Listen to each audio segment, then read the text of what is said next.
Esto es Sobremesa, un podcast de El Diario AR, en el que los historiadores Pablo Gerchunov y Roy Ora conversan sobre pasado, presente y futuro. ¿Qué tal? ¿Cómo estás, Roy? Pablo, ¿cómo estás? Bien. ¿Qué tal? Estamos rodeados en América Latina de episodios políticos y también de episodios económicos muy llamativos. Y hablábamos el otro día por teléfono de que en la Argentina parece un caso raro en la fotografía actual de la Argentina parece diverge un poco de las cosas que estamos viendo a nuestro alrededor. Y nos decíamos que pareciera que estamos en presencia siempre en una fotografía que puede cambiar. No es una película, ni es una película de la que sepamos el final, ¿no? Pareciera que estamos en presencia en la Argentina de un sistema político que funciona más o menos normalmente, bastante normalmente. Afirmación polémica para muchos. Afirmación polémica para muchos. Y una afirmación que creo que es mucho menos polémica, una economía que funciona muy mal y desde hace mucho tiempo.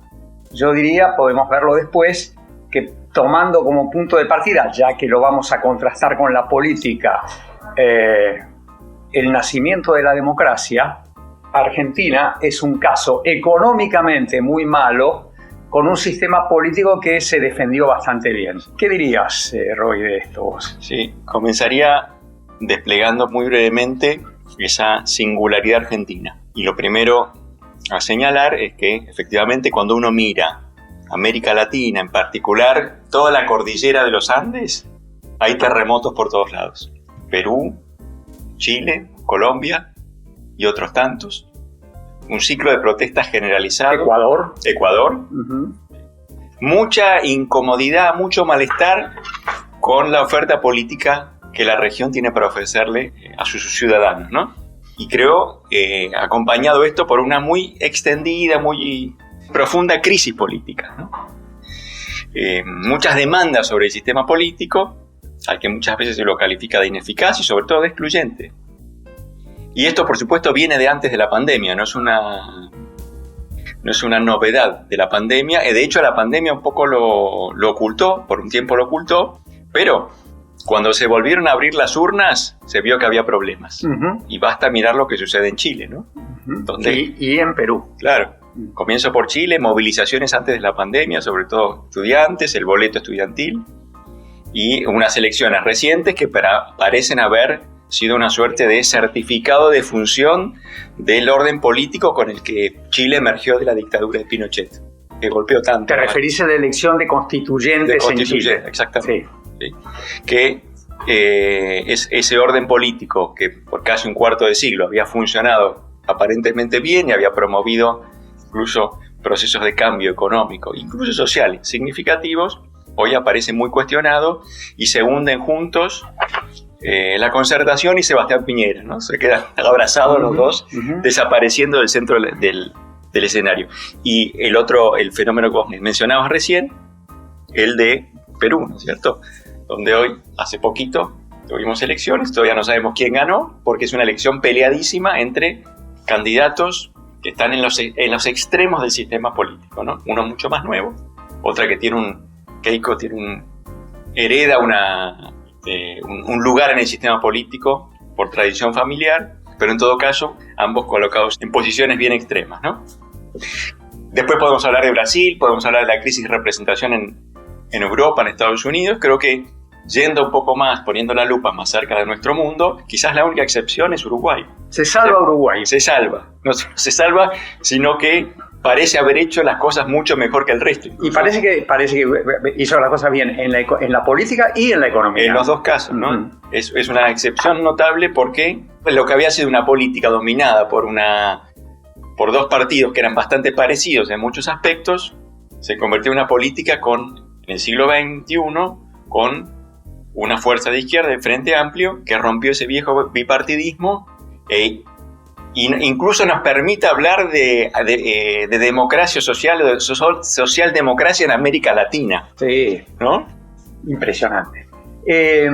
Eso contrastado con una... A ver, déjame describirte un poquito en 3 o 4 puntos el sistema político argentino y contame si estás de acuerdo. Alejando el Zoom, ¿no? Es un sistema político competitivo.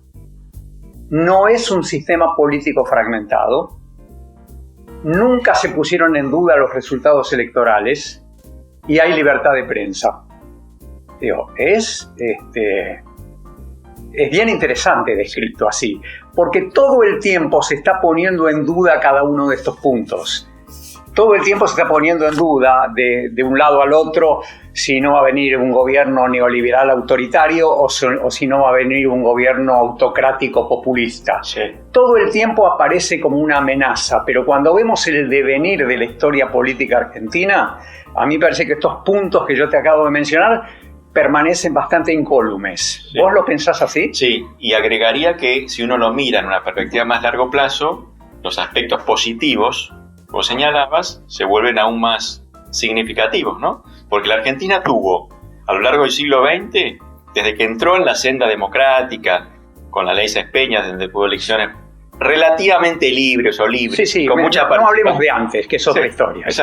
Pero de ahí en adelante hubo una democracia competitiva, pero con partido dominante y con partidos que muchas veces, primero el radicalismo, después el peronismo, pues le pusieron un poco la pata encima a los opositores, o por lo menos los opositores se quejaban de que eso sucedía, ¿no? Y además, bueno, está el fenómeno de la intervención militar, de los golpes militares. Creo que eso es historia pasada. Y vos señalabas, bien para mi gusto, el hecho de que no necesariamente desde el comienzo de la historia democrática argentina, pero enfatizaría en el siglo XX y sobre todo en la última década el sistema político. Del siglo XXI. Sí. Siglo XXI. El sistema desde hace una década más o menos, el sistema político se ha vuelto más competitivo. Uh-huh. Es decir, ahora vivimos una historia donde el peronismo sigue siendo una fuerza electoral importantísima, pero ya no es lo que fue en el siglo XX. Sí, incluso yo diría, si partís de 1983, el peronismo perdió varias veces. Sí. Y puede perder algunas en el futuro. Claro. Y ni siquiera sabemos si es el mismo peronismo de antaño. Sí. Porque esta descripción que nosotros estamos haciendo del sistema político argentino, de pronto no le gusta a alguna gente. ¿En qué sentido no le gusta? Preferirían que fuera otra cosa. Sí. Se parece bastante a una democracia liberal, en donde muchos gritan, pero sigue siendo en el fondo una democracia liberal. Sí. Sí, es un sistema político mucho más equilibrado que el que la Argentina tuvo, creo, en cualquier otro momento de su historia. ¿Y van cuántos años desde 1983? Casi, sí. Estamos acercándonos a los 40 años, ¿no? A los 40. Claro, estamos en 38 años. Sí. De un régimen que para la historia argentina es una cosa asombrosa. Importante. ¿Ah? Sí. Y enfatizo esto, ¿no? En los últimos años, que quizás más veremos, ¿no? Porque esto es una película de movimiento, más competitivo de lo que fue en sus primeras 3 décadas, ¿no? Uh-huh. Ahora tenemos ese famoso 41%, sí. Y eso significa, me parece, eso es importante, porque significa que hay una oposición que cree que puede, una oposición no peronista, no necesariamente antiperonista, pero claramente no peronista, que cree que puede volver al gobierno apenas la situación, por alguna razón, se vuelva negativa para el gobierno, ese 10% que está en el medio, que puede ir para un lado o para el otro, se incline en favor de una solución no peronista. Sí, sí. ¿Me dejás ir al contraste de eso con la economía? Sí, vamos a ver. Yo no querría poner, pintando el paisaje de la economía, no quisiera poner la pandemia. Dejemos afuera la pandemia. Digamos simplemente cómo funcionó la economía desde 1983, el nacimiento de la democracia, hasta 2019, el momento previo a la pandemia. Y hagamos la misma comparación que hiciste en el sistema político. Argentina es largamente el peor caso. En términos de crecimiento, por ejemplo, a ver, para que tengas una idea, Chile creció algo parecido a 4 veces la Argentina. PBI per cápita, no importa. Creció 4 veces la Argentina. Uruguay creció 3 veces la Argentina. Colombia creció 2 veces y media la Argentina. Estamos hablando de todos casos conflictivos en términos políticos. Y Perú creció 2 veces y media la Argentina. No es solamente el crecimiento. Digo, Argentina es de los pocos casos en donde la pobreza desde 1983 hasta aquí, hasta el 2019, no baja. No baja o bajó en algún momento, volvió a subir, bajó bastante en algún otro momento, volvió a subir, pero el hecho es que la pintura, el trazo largo, el trazo grueso de lo que estamos viviendo no es una caída sistemática de la pobreza. Además, en un contexto que hace de la Argentina uno de los casos raros del mundo, ya no de la región, y es que es una Argentina inflacionaria. La pregunta que yo me hago, hecho este cuadro, no sé si vos querés agregarle algo al cuadro económico. Sí. El único que agregaría y que sobre el cual llamaría la atención es que todos esos países que vos mencionaste son países en los cuales sus poblaciones están incómodas, están disconformes. A ver, explícalo un poquito mejor, es interesante eso. Digamos, Chile, Perú, Colombia, mucha protesta, mucha disconformidad con los logros del crecimiento. Agregaría, y yo creo que en algunos casos justificados, el caso de Chile, es decir, un marco institucional que no comprende, que no es capaz de atender una sociedad que demanda cosas nuevas. Y yo creo que eso en parte también tiene que ver con el hecho de que, bueno, esas sociedades se han transformado. Y el último indicador que quería mencionar, mira un poco algunos temas referidos a bienestar y esa esperanza de vida. Ajá. Hoy Chile está por encima de la Argentina en términos de esperanza de vida. Y no sé si Uruguay también. Uruguay también está ahí. Uh-huh. Y el resto de los países no están tan lejos. Sí, sí. Dejó de ser el faro luminoso de América Latina, de Sudamérica, sí. ¿No? Argentina. Pero hace tiempo hace mucho tiempo. Sí. Y en un momento lo fue. Es decir, antes de que Perón llegara, en los 30 o 40, la esperanza de vida argentina estaba casi 2 décadas por encima de la brasilera. Uh-huh. Hoy ganamos por una cabeza. Ahí nomás. Ahí nomás. Ahí nomás. Ahora, juntemos los dos elementos. Digo, un sistema político que funciona, con sus problemas, pero funciona, y una economía que definitivamente no funciona desde hace mucho tiempo. No quiero detenerme ahora porque me parece que es para otra sobremesa, traer a la mesa justamente las explicaciones alternativas que hay acerca de por qué este empantanamiento económico argentino. Nos llevaría mucho tiempo. Pero lo que a mí me atrae es preguntarme si es un enigma o no hay que tratarlo como enigma, preguntarme si la convivencia de sistema político razonable y economía en el pantano es una rareza, si es un enigma, si lo debemos tratar como un enigma. Cuando yo era chico, cuando yo era joven,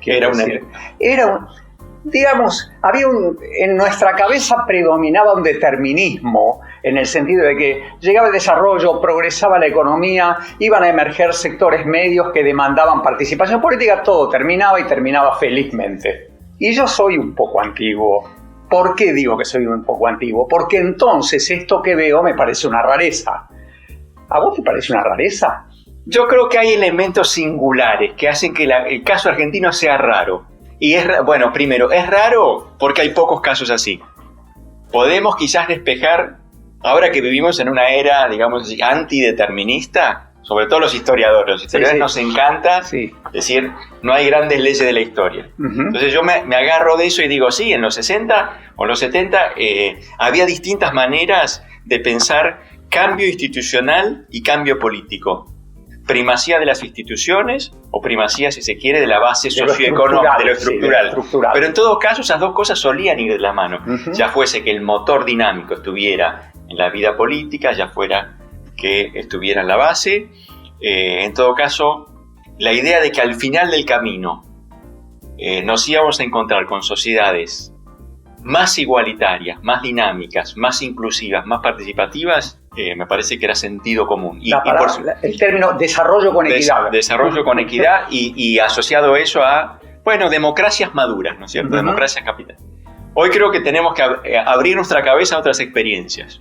Y si bien el caso de la Argentina es singular, creo que también hay que abrirse a otras experiencias, porque creo que cuando uno mira el mundo asiático, tenemos que poner otros modelos de desarrollo en nuestra cabeza, ¿no? Me niego. Es decir, ¿qué significa eso? Significa que yo no veo con claridad por qué razón países como China van a parecerse cada vez más a países democráticos como los que a nosotros, a mí me gusta. ¿Vos ves eso?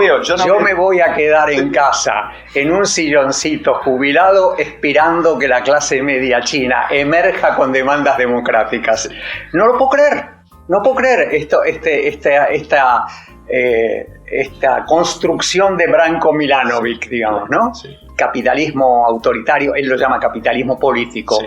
Persistente y permanente. Me llama la atención. Sí, sí, quizás haya que refrescar nuestras ideas, nuestras visiones e incorporar otras dimensiones. Por lo menos yo. Sí, yo creo que yo también, porque yo no veo, creo que esas visiones hoy tenemos muy buenas razones para cuestionarlas, pero creo que también tenemos que hacer un esfuerzo de introspección para comprender la peculiaridad del caso argentino, que además en mi caso por lo menos viene acompañado de una cierta incomodidad frente al hecho, ¿no es cierto? Frente al hecho de que a la Argentina le cuesta mucho más que a otros países avanzar por el camino de crecimiento. No hay duda, no hay duda. Por lo menos desde hace mucho tiempo. Desde hace mucho tiempo. Bueno, no sé, qué sé yo. Es cuestión de... Yo no sé si tengo tanto tiempo para esperar, pero yo tengo la impresión de que se va a resolver en alguna dirección esto. Me doy cuenta que vos tenés una mente más abierta justamente a un final abierto. Yo tengo la impresión de que la economía se resuelve o la política se arruina. Bueno, lo veremos. Veremos. Un abrazo, Roy. Chao, Pablo.